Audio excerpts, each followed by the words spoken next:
Hi there, welcome back to the Lisa Nichols Show, where I share with you the tools that you desire, I desire, and we both deserve to have the life that we want to achieve, the life that's our birthright to have.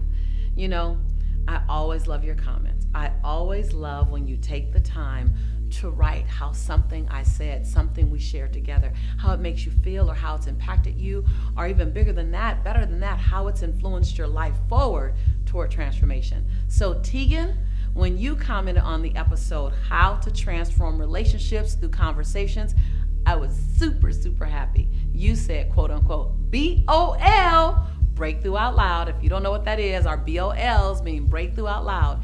You said, ask empowering questions and not questions that leave me as a victim, but those that help me transform my relationships.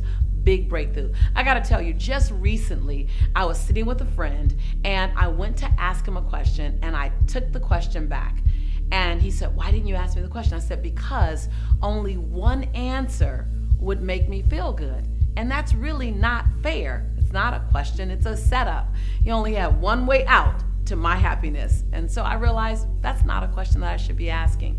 Ask a question that's fluid and flexible and has the movement to go in any different direction. We're all growing.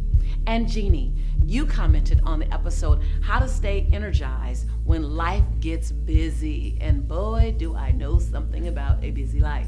Your comment was, quote unquote, this is so powerful. 3 exclamation points. Thank you, Lisa. I feed my body with fuel and I feed my emotions and my mind with the things that I love doing. Powerful. So obvious and yet easy to forget, right? Thanks for this reminder. Pressing reset is what I need to do at this very moment. Congratulations, sis. I love your comments. I love every single one that comes in. Please keep them coming.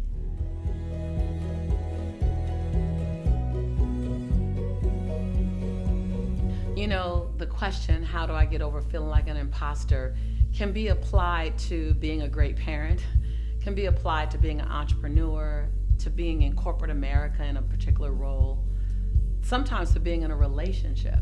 What does that mean?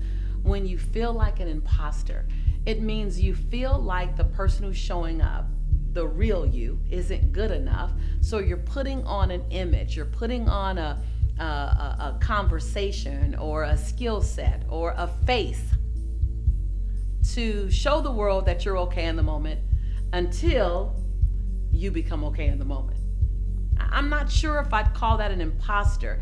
An imposter is someone who truly is giving false evidence, giving false conversation, false energy, false interest, an imposter is someone who is not that person at all. Not someone who's working on closing the gap between where you are and where you want to be by grinding a little harder, smiling a little longer, standing a little taller until you truly are standing that tall. I guess I'm biased because, you know, the whole fake it till you make it. Well, I don't want to fake it forever. I have no interest in faking it forever. But I do want to play like I'm courageous enough until my courage appears. I want to pretend like I'm not afraid until I'm not afraid. I want to fake like I know how to do this business. I know how to surrender to this love, and while pursuing the ability to know how to do this business. Pursue the understanding of knowing how to surrender to love. I don't think there's a place in your life that when you're playing bigger than you've played before, that you won't feel nervous, you won't feel a little afraid, and at times you won't have a sense of the imposter syndrome.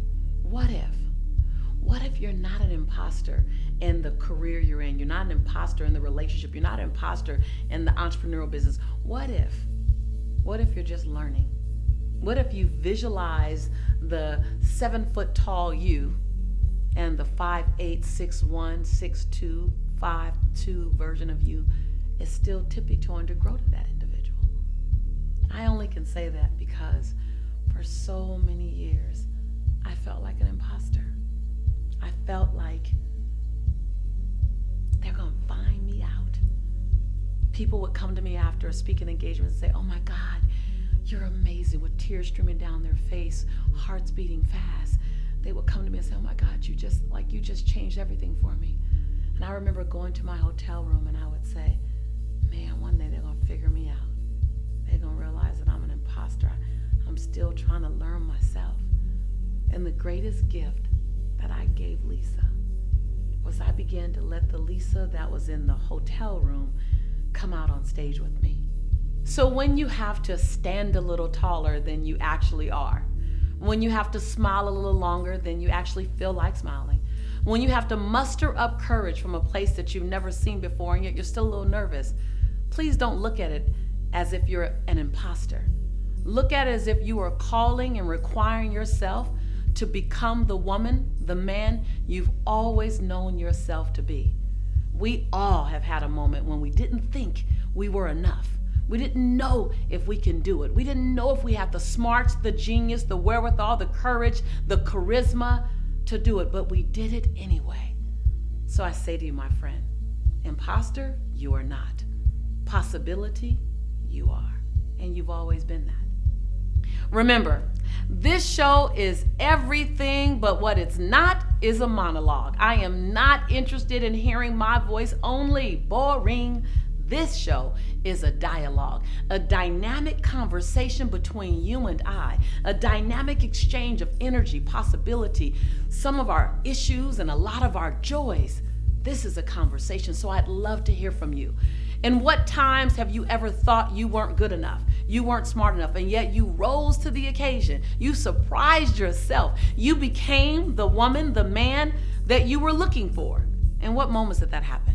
Listen, what's the biggest lesson that you're learning right now? And how did this episode support you in that journey?